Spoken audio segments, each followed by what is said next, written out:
Assalamualaikum warahmatullahi wabarakatuh. Selamat pagi anak-anak. Selamat berjumpa lagi dengan Ibu dalam pelajaran bahasa Indonesia. Sebelum kita dimulai, marilah kita untuk berdoa dahulu. Berdoa dimulai. Selesai. Apa kabar semuanya? Alhamdulillah sehat.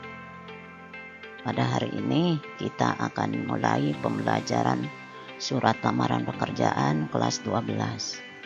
Sebelumnya itu absen untuk hari ini, hadir ya semuanya? Alhamdulillah. Baiklah, kita mulai dengan pembelajaran yang baru, yaitu surat lamaran pekerjaan.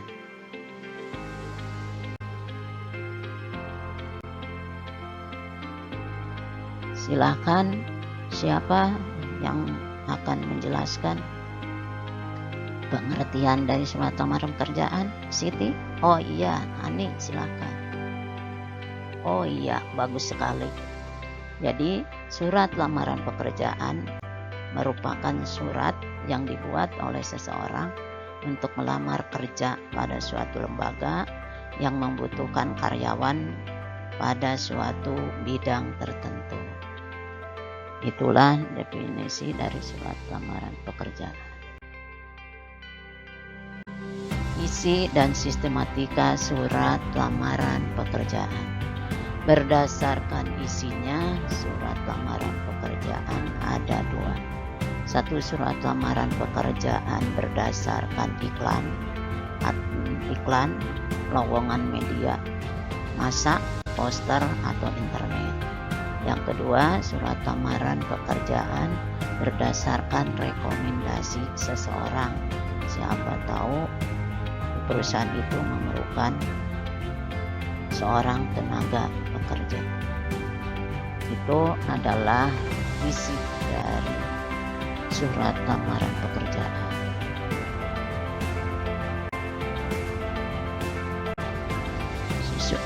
Susunan surat lamaran pekerjaan.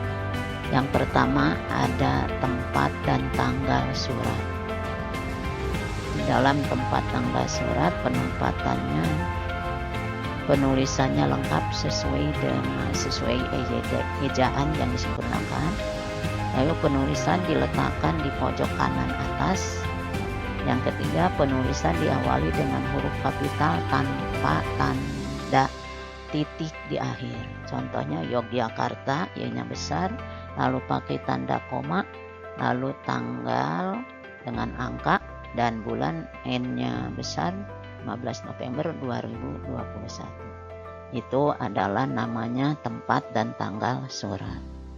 Baik, kita lanjutkan. Yang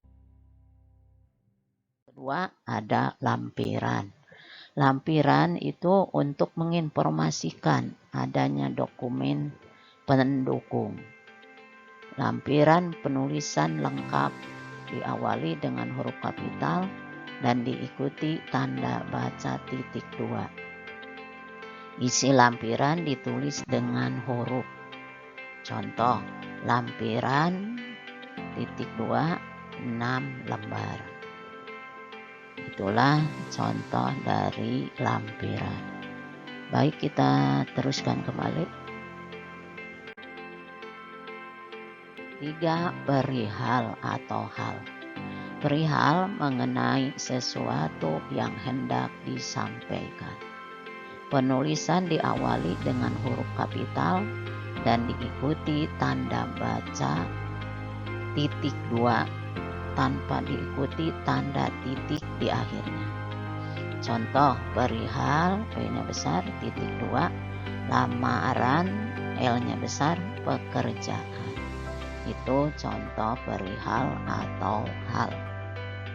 Baik, kita lanjutkan. Yang keempat yaitu ada alamat tujuan atau alamat surat. Kata yang terhormat disingkat menjadi yang terhormat karena itu sudah umum. Kata yang terhormat diawali dengan huruf besar. Ketiga, tidak perlu disertakan kata kepada karena itu tidak baku. Yang keempat, kata sapaan dapat digunakan jika diikuti nama orang. Yang kelima, nama jabatan disertakan jika diikuti nama orang. Yang keenam, jika sudah disertakan jabatan, tidak perlu ada kata sapaan. Yang ketujuh, penulisan kata jalan tidak boleh disingkat menjadi JLN, tidak boleh, dipanjangkan saja. 8, masing-masing di akhir baris tidak diikuti tanda titik. Penulisan alamat tidak disarankan lebih dari 3 baris. Itu adalah alamat tujuan atau alamat surat. Contoh yang terhormat, B-nya besar, titik 1, ADR PT Roket, PT titik Roket, Managungan, Jalan Solo, kilometer titik 12,5 Sleman, Yogyakarta. Jadi setelah nama tempat Yogyakarta tidak ada tanda titik. Itu adalah contoh dari alamat surat.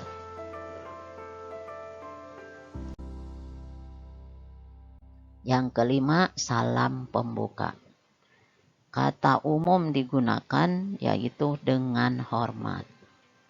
Assalamualaikum warahmatullahi wabarakatuh atau yang terhormat.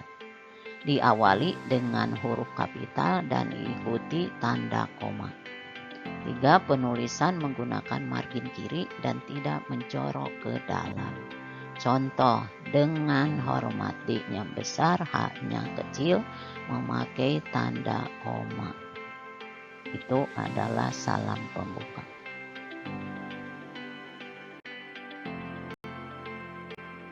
Yang keenam, unsur yang keenam, alinea pembuka. Alinea pembuka merupakan pembuka atau pengantar atau pernyataan umum sebelum memasuki isi surat lamaran pekerjaan. Pernyataannya lugas, padat, dan tidak bertele-tele. Itulah unsur yang keenam, alinea pembuka. Contoh alinea pembuka.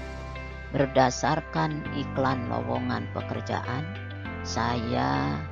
yang saya baca pada surat Kompas Media Cetak Yogyakarta Istimewa pada tanggal 15 November 2001, perusahaan yang Bapak Ibu pimpin sedang membutuhkan karyawan pada posisi web dosen. Nah, inilah yang disebut paragraf pembukaan. Berdasarkan iklan, karena ada terbitnya dan tanggalnya, ada tahunnya. Itulah contoh dari paragraf. Yang ketujuh yaitu paragraf isi atau isi surat.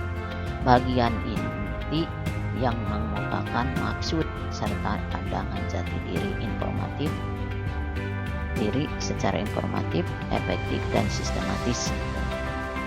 2, yaitu mengemukakan identitas diri.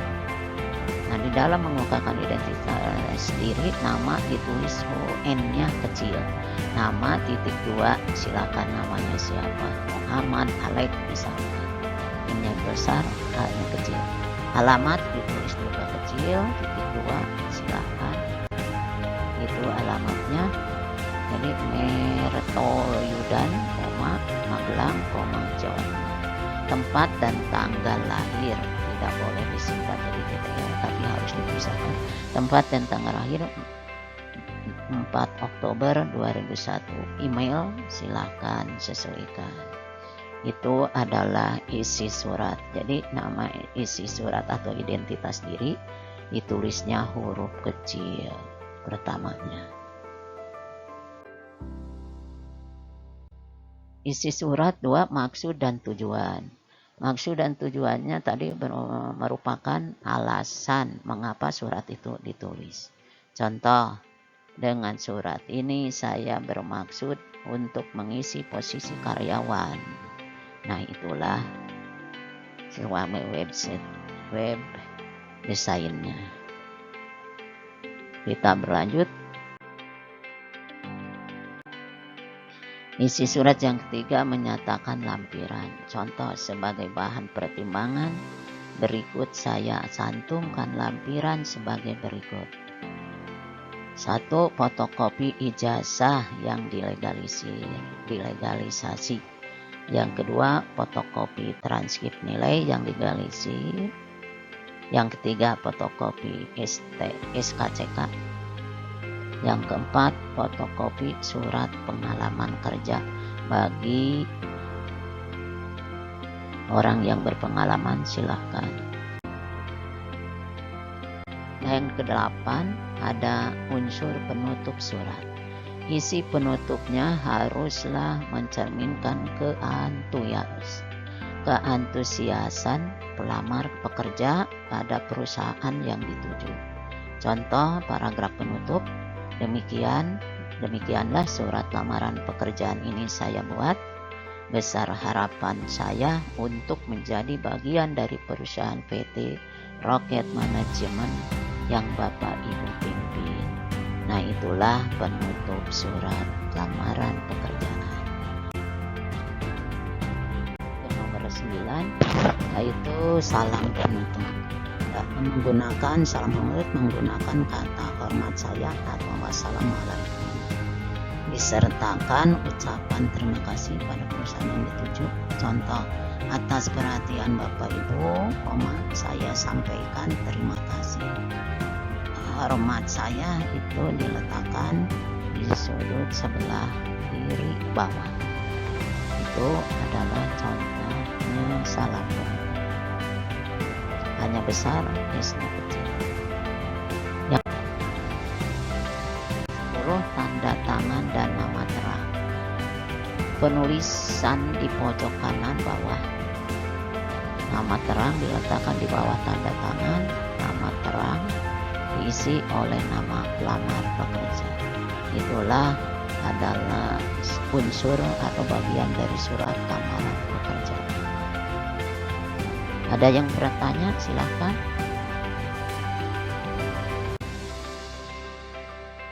Ada yang bertanya, silahkan. Alhamdulillah tidak.